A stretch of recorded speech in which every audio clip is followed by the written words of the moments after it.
당신이 들을 이야기는 복수와 로맨스의 멋진 이야기입니다. 이야기가 마음에 든다면 채널 구독과 시청하는 곳이 어디인지 댓글로 알려주세요. 시청해주셔서 감사합니다. 갑자기 날아온 이혼 서류. 13년간의 결혼 생활이 PDF 파일 하나로 끝이 났다. 내가 칸다하르에 파병된 지 4개월 되었을 때 베키는 기다림에 지쳐 이혼을 결심했다. 이메일 제목은 성숙하게 해결하자였다. 내 이름은 레이선 42세, 82 공수부대 소속의 하사다. 한때 미군 최전개 부대에서 가장 두려움의 대상 중 하나였던 나는 그 이메일 한 통에 무장해제되고 말았다. 나는 사막 한가운데 있었고 나의 삶은 스포케인에서 무너지고 있었다. 그녀의 메시지는 세 문장이었다. 이미 서류 접수를 마쳤고 공동 계좌를 비웠으며 새 남자친구 제레미가 우리 집에 이사 왔다는 내용이었다. 나는 이메일을 2번 읽었다. 노트북을 덮고 샤워실에서 빠르게 몸을 씻고는 교대 근무 준비를 했다. 아무에게도 말하지 않았다. 그날 밤 막사로 돌아와 나는 단 한마디로 답장했다. 알겠다. 그게 전부였다. 논쟁도 애원도 협박도 없었다. 내 옆 침대 동료인 윌슨은 나의 변화를 눈치챘다. 그는 책에서 눈을 떼지 않고 괜찮아 친구? 하고 물었다. 응, 집안일 좀 있어서 라고 답했다. 그는 고개를 끄덕였고 대화는 끝났다. 군인들은 언제 모르는 척해야 할지 안다. 사실 나는 놀라지 않았다. 파병 6개월 전부터 모든 것이 변하기 시작했다. 사소한 것들이었다. 베키는 더 이상 내 하루가 어땠는지 묻지 않았다. 치과 비서로 일하는 그녀는 야근이 잦아졌고 일주일에 3번씩 헬스장에 가기 시작했지만 땀을 흘리는 것처럼 보이지는 않았다. 새로운 옷, 내가 모르는 새로운 친구들, 그리고 새로운 휴대폰, 비밀번호. 나는 추궁하지 않았다. 그녀의 메시지를 몰래 보거나 미행하지도 않았다. 나는 그런 사람이 아니다. 하지만 그렇다고 눈이 먼 것도 아니었다. 그래서 나는 조용히 움직였다. 거창한 것은 아니었고 단지 예방 조치였다. 나는 다른 도시의 보관소에 중요한 서류들을 숨겼다. 출생증명서, 결혼증명서, 집문서, VA 대출 덕분에 내 이름으로 되어 있었다. 그리고 내 군인 복지 서류들을 옮겼다. 할아버지의 시계와 어머니의 오래된 은식기도 함께 보관했다. 그것들은 정말 소중한 것들이었다. 다른 은행에 별도의 계좌를 만들고 월급의 일부를 몰래 옮기기 시작했다. 그녀가 알아차릴 정도는 아니었지만 일이 잘못되었을 때 내가 맨바닥에서 시작하지 않아도 될 정도의 금액이었다. 파병 전날 밤 그녀는 공항에서 나를 안아주며 몸 조심해, 알았지? 라고 말했다. 마치 전쟁터로 향하는 남편이 아닌 직장 동료에게 작별 인사를 하는 것처럼 그녀의 눈은 메말라 있었다. 그때 알아차렸어야 했는데 마음 한구석으로는 내가 틀렸기를 바라고 있었다. 나는 틀리지 않았다. 그녀가 몰랐던 것은 내가 이 순간을 준비했다는 것이다. 그리고 그녀가 이해하지 못했던 것은 나는 먼저 싸움을 시작하지는 않지만 항상 끝까지 간다는 것이었다. 2010년 나는 친구의 바비큐 파티에서 베키를 만났다. 파병 중 잠시 휴가였고 스포케인에 있는 친구 제이슨의 집에서 머물고 있었다. 그녀는 간호학을 전공했지만 결국 치과 비서로 일하게 되었다. 스트레스가 덜해서요라고 그녀는 말했다. 8개월 후 우리는 결혼했다. 베키는 나의 군 복무를 자랑스럽게 생각한다고 말했지만 진심으로 이해하지는 못했다. 그녀의 아버지는 은행 지점장이었고 오빠는 약사였다. 집안에 군인은 아무도 없었다. 그녀는 나에게 언제 제대로 된 직업을 가질 거냐고 물었고 15년이 지난 지금 군대는 단순한 임시직이 아니라 내 커리어라는 사실을 깨닫지 못했다. 우리는 2014년에 집을 샀다. 특별한 집은 아니었지만 우리 집이었다. 방 3개의 작은 마당이 있는 조용한 동네의 집. VA 대출로 내 이름만 있었지만 나는 그녀를 등기 서류에 추가했다. 결혼한 사람들은 원래 그렇게 모든 것을 공유하니까. 결혼하고 1년 뒤 아버지는 눈을 치우다가 심장마비로 돌아가셨다. 3년 뒤에는 어머니가 돌아가셨는데 담배를 한 번도 피우지 않으셨는데도 폐암에 걸렸다. 부모님은 나에게 유산을 남겼고 큰 돈은 아니었지만 우리 둘의 학자금 대출을 갚고도 여유가 있을 정도였다. 결혼 생활 동안 나는 4번 파병을 갔다. 이라크 2번, 아프가니스탄 2번. 돌아올 때마다 베키는 조금씩 더 멀어졌고 불안해하는 것 같았다. 마치 자신이 너무 커버린 배역을 연기하는 것처럼. 내가 4년 더 재입대하는 것에 대해 말했을 때 그녀는 군인 아내 역할은 신청하지 않았어요. 항상 혼자 있는 게 지겨워요 라고 말했다. 나는 진심으로 그녀를 이해했다. 하지만 군대는 내가 진정으로 어떤 공동체의 일원이라고 느낄 수 있는 유일한 곳이었다. 나는 내 일을 잘했고 사람들이 나를 믿고 의지했다. 2019년부터 상황은 변하기 시작했다. 처음에는 사소한 것들이었다. 내가 여자들만의 밤에 전화하면 짜증을 냈다. 친구 멜리사가 이혼하고 최고의 삶을 살고 있다고 말하기 시작했다. 우리 사이에 더 이상 공통점이 없다는 말을 툭툭 내뱉었다. 나는 상담을 제안했다. 그녀는 괜찮다며 그냥 한때라고 말했다. 그러고 나서 늦은 야근, 내가 모르는 친구들과의 주말 외출, 새 옷, 그리고 거의 사용하지 않는 헬스장 회원권이 등장했다. 나는 그녀를 추궁했어야 했지만 나는 그런 식으로 문제를 해결하지 않는다. 아버지는 나에게 말하기 전에 생각하고 행동하기 전에 확신하라고 가르쳤다. 그래서 나는 조용히 지켜보고 준비했다. 내 본능이 무언가 올 거라고 말해주었기 때문이고 이 삶에서는 본능을 믿는 법을 배운다. 이혼 이메일을 받은 지 2주 후 나는 식당에 있었다. 그때 휴대폰이 울렸다. 은행 앱 알림이었다. $8,500가 또 인출되었다는 내용이었다. 거의 남은 돈의 전부였다. 나는 포크를 내려놓고 앱을 열었다. 공동 계좌 잔액은 $22.37였다. 우리가 몇 년 동안 모았던 $47000가 흔적도 없이 사라졌다. 내가 알지 못하는 계좌로 모두 이체되었다. 우리 부대원 중 한 명인 머피가 나를 쳐다보며 나쁜 소식이야? 라고 물었다. 나는 휴대폰을 잠그고 아니, 그냥 계좌 문제 좀 있어서 라고 말했다. 그날 밤 나는 부대 공중전화로 우리 은행에 전화했다. 베키가 몇 주 동안 돈을 옮기고 있었다는 사실을 알게 되었다. 처음에는 소액이었고 나중에는 더 큰 금액이었다. 큰 금액의 이체는 내가 파병 다음 날부터 시작되었다. 나는 전화를 끊고 복도에 한참을 서서 웃고 있는 부대원들을 바라보았다. 그들은 자식, 아내, 부모님과 통화하고 있었다. 나의 삶은 폐허가 되었는데 주변에서는 평범한 일상이 흘러가고 있었다. 그때 윌슨이 나를 발견했다. 엘버레즈한테 들었는데 저녁 식사 때 귀신 본 사람 같았대. 무슨 일이야? 나는 개인적인 이야기를 잘 나누지 않지만 윌슨은 칸다하르에서 나를 공영에서 구해준 적이 있다. 나는 그를 믿었다. 아내가 우리 계좌를 다 비우고 남자친구를 우리 집에 들였어 라고 말했다. 지난주 순찰 중에 이혼 서류를 보냈더라고. 윌슨은 안 됐네? 힘내. 더 좋은 사람 만날 거야 같은 흔한 말을 하지 않았다. 그는 그저 계획은? 이라고 물었다. 아직 잘 모르겠어 라고 답했다. 그는 고개를 끄덕였다. 뭐든 필요하면 말해. 그날 밤 나는 잠을 이룰 수 없었다. 노트북을 꺼내 그녀가 내가 원격으로 접속할 수 있다는 것을 잊었을 우리 집 보안 시스템에 접속했다. 카메라에는 우리 차고에 낯선 트럭이 보였다. 내가 모르는 남자가 우리 개를 산책시키고 있었다. 내 커피잔을 쓰고 있었다. 내 시오크스 후드티를 입고 있었다. 그리고 베키는 내가 지난 휴가 때 직접 리모델링한 부엌에서 웃고 있었다. 내 안에 무언가가 변했다. 분노라기보다는 더 차갑고 더 명확한 감정이었다. 나는 노트북을 덮고 휴대폰을 들었다. 그리고 목록을 만들었다. 제임스에게 전화하기. 그는 군대 친구였고 변호사가 되었다. VA 대출 조건을 확인하기. 긴급 휴가에 대해 하사에게 문의하기. 베키가 작년에 무심코 언급했던 집 재융자 서류들을 검토하기. 내 군인 연금 계좌의 보안을 확인하기. 더 이상 슬프지 않았다. 심지어 화도 나지 않았다. 나는 임무를 계획하는 것처럼 집중하고 있었다. 이제 이것은 감정이 아닌 전략의 문제였다. 오전 5시 교대 근무를 시작하기 전에 나는 제임스에게 이메일을 보냈다. 제목은 긴급 법률 자문 필요. 신중하게. 그의 답장은 1시간 후에 왔다. 전화해. 보안 전화만 자 내 통화를 끊고 나는 내가 무엇을 해야 할지 정확히 알게 되었다. 소리 지를 필요도 위협할 필요도 없었다. 그녀를 추궁할 필요조차 없었다. 그저 기다리고 지켜보며 그녀의 행동이 스스로 함정이 되도록 만들면 되었다. 2달 후 나는 다시 미국 땅을 밟았다. 베키에게 돌아온다는 사실을 알리지 않았다. 전화도 문자도 보내지 않았다. 나는 스포케인 시내의 한 모텔에 다른 이름으로 체크인하고 제임스에게 연락했다. 우리는 도시 외곽 16km로 떨어진 식당에서 만났다. 몰골이 말이 아니네라고 그가 좌석에 앉으며 말했다. 기분도 그래 라고 나는 답했다. 제임스는 나에게 서류철을 건넸다. 우리가 얘기했던 모든 것들이야 라고 그는 말했다.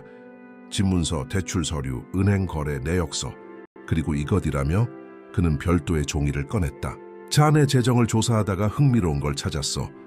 내 서명이 있는 재융자 신청서였다. 단 내 서명이 아니었다. 누군가 내 서명을 따라하려 했지만 세부적인 부분에서 틀렸다. 중간 이니셜이 잘못되었고 회계 패턴이 내 것이 아니었다. 베키가 한 짓이야? 라고 나는 물었지만 이미 답을 알고 있었다. 제임스는 고개를 끄덕였다. 3개월 전에 그랬어. 집 담보로 $30,000를 빼려고. VA 대출이 자네 이름으로 되어 있어서 서명이 필요했지. 내 서명을 위조하고 우리 집 담보로 대출받고 우리 계좌를 싹 비우고 이혼 소송까지 냈다고? 나는 말했다. 바보에게 살았구만. 더 있어 라고 제임스가 말했다. 그녀는 남자친구를 공동 신청인으로 올렸어. 그는 전과가 있어. 음주운전 2건, 그리고 2019년에 사기 1건. 나는 숨을 크게 들이마셨다. 내 선택지는 뭐야? 몇 가지 있어 라고 제임스가 말했다. 하지만 먼저 자네가 뭘 원하는지 결정해야 해. 나는 생각했다. 법적으로 내 것인 것을 원해.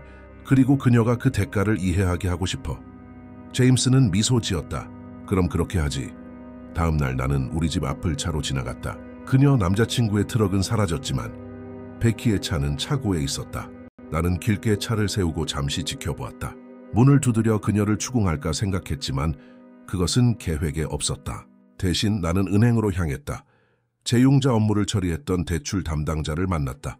내 군인 신분증, 운전면허증에 있는 진짜 서명, 그리고 위조된 서류를 보여주었다.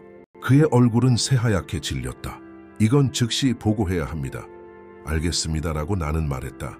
이미 경찰에 신고했어요. 그날 밤 베키에게서 문자가 왔다. 은행에서 누구랑 얘기하고 있었어. 제레미가 누가 질문하고 다닌다고 하던데.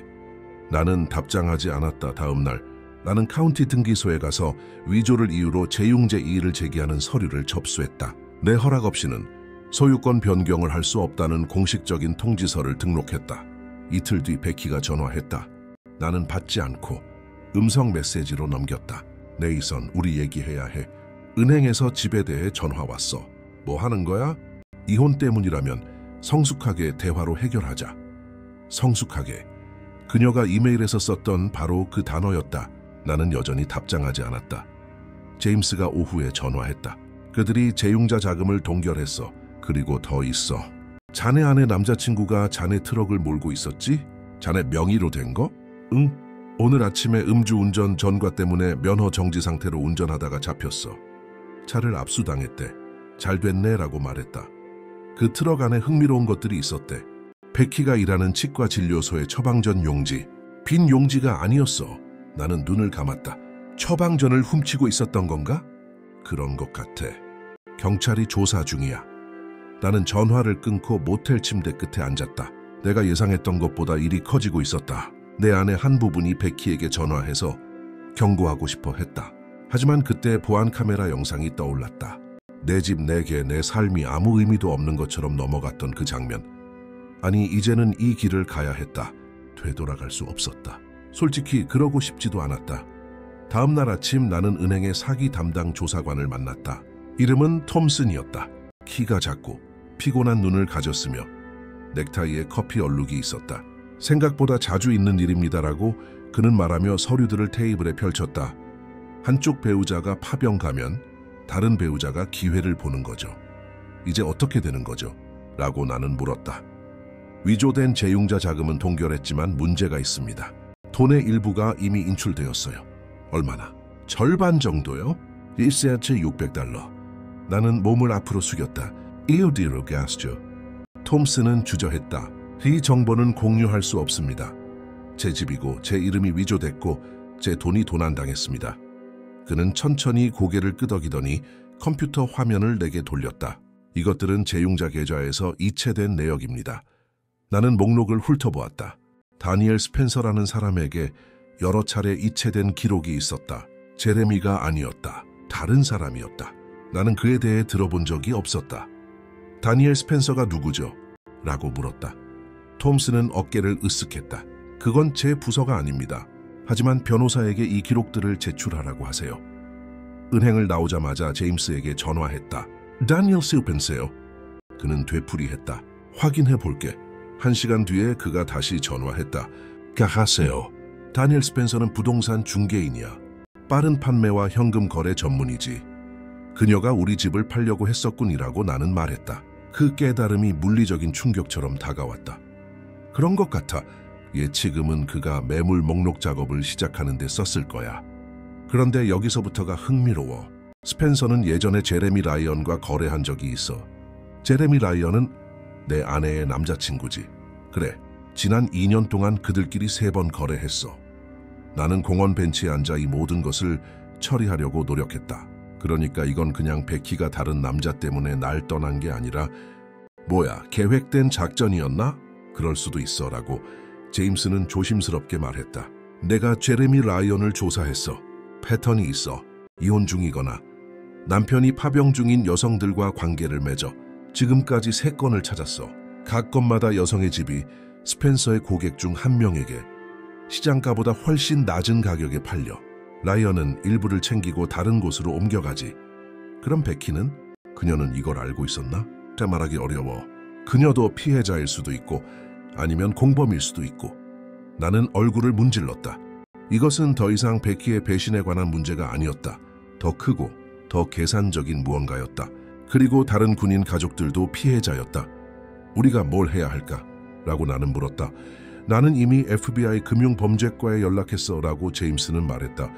이건주 경계를 넘나들고 군인 관련이고 VA 대출이 관련되어 있어 그들이 관심 있어 할 거야. 그날 밤 나는 모텔방에 앉아 맥주를 마시며 모든 것을 생각했다. 베키가 결혼 생활 내내 나를 속였는지 아니면 제레미의 계략에 휘말렸는지 궁금했다. 그것이 중요한 문제인지조차 궁금했다. 휴대폰이 울렸다. 또 베키였다. 네이선, 제발 전화해줘. 은행에서 사기 얘기하고 제레미는 당신 트럭 몰다가 체포됐어. 무슨 일인지 모르겠어. 나는 그 문자를 한참 동안 쳐다보았다. 그리고 입력했다. 다니엘 스펜서가 누구야? 그녀가 입력하기 시작하며 3개의 점이 나타났다가 사라졌다. 다시 시작했다가 멈췄다. 마침내 무슨 말 하는지 모르겠어. 4,600달러라고 나는 썼다. 여러 번의 이체, 집 매물 등록. 10분 동안 답장이 없었다. 그러고 나서 네가 생각하는 그런 게 아니야. 나는 휴대폰을 끄고 잠자리에 들었다. 다음 날 아침 제임스가 전화했다. FBI가 만나자고 해. 그들은 라이언과 스펜서를 몇 달 동안 조사해왔어. 자네가 첫 번째는 아니지만 이 사건의 물꼬를 틀 수 있는 사건이 될 거야. 이혼 이메일을 받은 이후 처음으로 나는 만족에 가까운 감정을 느꼈다. 내 결혼 생활이 끝났기 때문이 아니라 마침내 진실이 드러나고 있었기 때문이다. 나는 스포케인에 있는 FBI 사무실에서 그들을 만났다. 페텔 요원과 도노반 요원이었다. 그들은 나의 진술을 녹음하고 제임스와 내가 모은 모든 서류를 복사했다. 당신의 사건은 패턴을 확립하는 데 도움이 됩니다라고 페텔 요원이 설명했다. 이도와 조직성을 보여줍니다. 단순한 개별 사건이 아니라 공모가 되는 거죠. 그럼 베키는요? 라고 나는 물었다. 제 아내? 전 아내. 두 요원은 서로를 쳐다보았다. 그녀의 가담 정도는 아직 파악 중입니다. 라고 도노반이 조심스럽게 말했다. 그녀가 재정적 어려움이나 집을 팔아야 한다는 압박에 대해 언급한 적이 있습니까? 나는 생각했다. 그녀는 우리가 집 때문에 가난하다고, 작은 집으로 이사가야 한다고 계속 말했어요. 저는 필요성을 못 느꼈어요. 제 월급으로 주택담보대출 상환이 충분히 가능했거든요. 페텔은 메모했다. 해언제부터 그런 말을 했습니까? 헬레스 6개월 전쯤부터요. 제레미를 만났을 무렵이겠죠. 그리고 재융자 건은요? 도노반이 물었다. 그녀는 저와 상의한 적이 없습니다. 제가 파병가 있는 동안 제 서명을 위조했죠. 그들은 더 많은 질문을 하고 더 많은 메모를 했다. 일이 끝났을 때 페텔은 내게 명함을 건넸다. 연락드리겠습니다. 그동안 아내나 라이언과 마주치지 마십시오. 이 사건을 신중하게 진행해야 합니다. 나는 고개를 끄덕였다. 알겠습니다. 그날 밤 나는 다시 우리 동네로 차를 몰았다. 우리 집 근처 길가에 차를 세웠다. 제레미의 트럭이 다시 와 있었다. 압류에서 풀려난 모양이었다. 베키의 차는 사라졌다. 휴대폰이 울렸다. 베키의 문자였다. 우리 직접 만나서 얘기해야 해. 내일 리버프론트 공원에서 만나. 다음 날 아침 식사 때 제임스에게 그 문자를 보여주었다. 가지 마라고 그가 조언했다. 지금 그녀와 얘기해봤자 좋을 거 없어. 안 가라고 나는 말했다. 하지만 그녀가 내가 만나러 가는 줄 알고 오늘 뭘 하는지 알고 싶어. 우리는 아침 9시 30분 우리 집 건너편에 차를 세웠다. 9시 45분 베키가 나와서 차에 타고 리버프론트 공원 방향으로 운전했다. 이제 뭐 할 거야? 라고 제임스가 물었다. 이제 기다려야지 라고 나는 말했다. 20분 뒤 차 한 대가 멈춰 섰다. 차문에 부동산 중개인 로고가 붙어 있었다. 다니엘 스펜서였다. 제레미가 그를 맞으러 나왔다. 그들은 차고에서 이야기를 나누다가 안으로 들어갔다. 따라가야 할까? 라고 제임스가 물었다. 나는 고개를 저었다. 그럴 필요 없어. 작년에 실내외에 보안 카메라를 설치했거든. 클라우드에 업로드돼. 제임스는 미소 지었다. 전에 말 안 했잖아. 말할 기회가 없었지라고 나는 휴대폰을 들며 말했다. 보안 앱을 열고 제임스가 볼 수 있도록 화면을 기울였다. 스펜서와 제레미가 우리 거실에 있었다. 스펜서는 사진을 찍고 있었고 제레미는 집의 특징들을 가리키고 있었다. 나는 소리를 키웠다. 이번 주 안으로 매물 올려야겠어 라고 스펜서가 말했다. 이미 관심 있는 구매자가 있어. 언제나처럼 현금 거래야. 제레미가 물었다. 이 얼마? 나 42만 달러. 47만 달러에 올리고 42만 달러를 제시하면 다들 행복하지. 남편은? 베키 말로는 그가 문제를 일으키고 있다던데. 스펜서는 무시하듯 손을 내저었다. 그 군인들은 다 똑같아. 시끄럽게 굴지만 임무도 있고 책임도 있잖아. 합의하고 끝내려고 할 거야. 나는 제임스를 돌아보았다. 이거 녹음하고 있지? 그는 이미 자신의 휴대폰으로 스트리밍 화면을 녹화하고 있었다. 한마디 한마디 모두. 나는 페텔 요원에게 보안 카메라 접근 권한을 공유하며 짧은 메시지를 남겼다. 지금 일어나고 있는 일입니다. 30분 뒤 우리 집은 FBI 차량들로 둘러싸였다. 나는 길가에서 요원들이 우리 집에서 서류 상자를 싣고 나오는 동안 스펜서와 제레미가 수갑을 찬 채 끌려가는 것을 지켜보았다. 네, 휴대폰이 울렸다. 페텔 요원이었다. 사기 계획을 논의하는 영상이 찍혔습니다. 라고 그녀가 말했다. 공모 전자 사기, 그리고 허위로 재산을 판매하려 한 혐의가 추가됩니다. 자네의 공식 진술이 필요할 겁니다. 알겠습니다. 라고 나는 말했다. 그리고 브릭스 씨, 방금 아내가 현장에 도착했습니다. 매우 당황해하고 있습니다. 나는 길을 보았다. 베키가 우리 잔디밭에 서 있었다. 손으로 입을 가린 채 FBI 요원들이 우리 집에서 서류 상자를 나르는 것을 보고 있었다. 그녀는 어떻게 되는 거죠? 라고 나는 물었다. 그건 달려 있습니다. 라고 페텔이 말했다. 그녀가 무엇을 알고 있었는지, 그리고 당신이 무엇을 원하는지에. 나는 베키를 오랫동안 지켜보았다. 13년간의 결혼 생활, 처음에는 좋았던 시간들. 그 모든 것이 이렇게 되기 전까지 저는 그저 올바른 것을 원합니다. 라고 나는 마침내 말했다. 연방 사건은 빠르게 진행되었다. 제레미와 스펜서는 서로를 포함한 여러 공모자들을 군인 가족을 표적으로 삼은 세계 주에 걸친 사기 조직이었다고 밝혔다. 베키는 더 큰 계획에 대해 아무것도 몰랐다고 주장했다.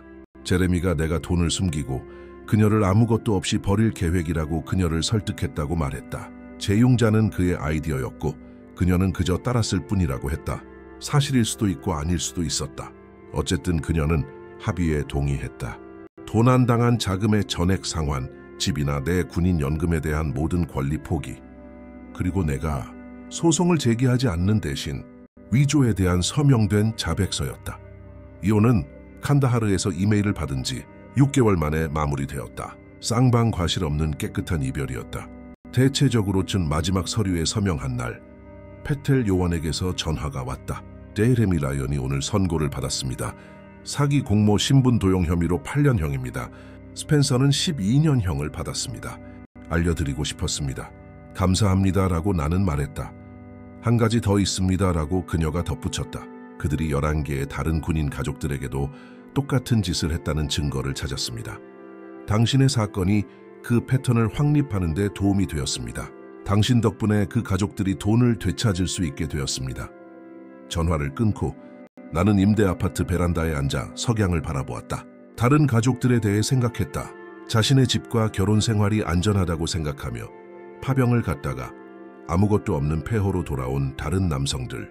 나는 제레미와 스펜서의 사기, 조직을 무너뜨리는 사람이 될 계획은 없었다. 나는 그저 내 것을 되찾고 싶었을 뿐이었다. 하지만 때로는 예상치 못한 방식으로 일이 일어난다. 휴대폰이 울렸다. 베키의 문자였다. 일이 이렇게 끝나길 바라지 않았어. 나는 답장하지 않았다. 더 이상 할 말이 없었다. 1년 뒤 나는 그 집을 팔았다. 더 이상 그곳에서 살 수 없었다. 너무 많은 추억. 그 벽들 안에 너무 많은 배신이 있었다. 그 돈으로 몬테나주 미줄라 외곽에 작은 오두막을 샀다. 방 2개 4헥타르의 땅, 뒤로 흐르는 작은 가을. 몇 킬로미터 떨어진 곳에 이웃은 없었다. 나는 군대에서 조기 전역을 신청했다. 20년이면 충분했다. 충분히 기여했다. 스카우트라는 이름의 독일 셰퍼드 한 마리를 입양했다. 동네 주민들을 위한 목공일을 시작했다. 특별한 일은 아니었지만 손을 바쁘게 만들고 청구서를 지불할 수 있게 해주었다. 내 군인 연금이 나머지를 충당했다. 가끔 베키를 생각했다. 그녀가 어떻게 지내는지 궁금했다. 제임스에게 듣기로는 그녀가 오리건주의 고향으로 돌아가 다른 치과에서 일하고 있다고 했다. 다시 시작한 모양이었다. 더 이상 그녀를 미워하지 않았다. 솔직히 그녀에 대해 별다른 감정이 없었다. 그녀는 그녀의 선택을 했고 나는 나의 선택을 했다. 어느 날 밤 포트워스에 사는 한 여성에게서 편지가 왔다. 그녀의 남편은 해군이었고 파병 중에 제레미와 스펜서가 그녀에게 똑같은 사기 계획을 시도했다. FBI가 사건 관련자로서 내 이름을 알려주었던 것이다. 당신은 저를 모르지만이라고 그녀는 썼다. 당신이 우리 집을 구해줬어요. 고마워요. 그저 포기하는 것이 더 쉬웠을 텐데 당신은 싸워주셨어요. 나는 그 편지를 2번 읽었다. 그리고 냉장고에 붙여놓았다. 어떤 날은 침묵이 너무 크거나 기억이 너무 생생할 때 그 편지를 바라보며 이 모든 일에서 좋은 것이 나왔다는 것을 상기했다. 마지막으로 들은 소식은 제레미와 스펜서가 여전히 감옥에 있다는 것이었다. 시스템은 드물게도 제대로 작동했다. 내 관에서는 나는 하루하루 조용히 내 길을 찾고 있었다. 새로운 것을 짓고 있었다. 훔치거나 위조하거나 배신당할 수 없는 것, 오직 나만의 것.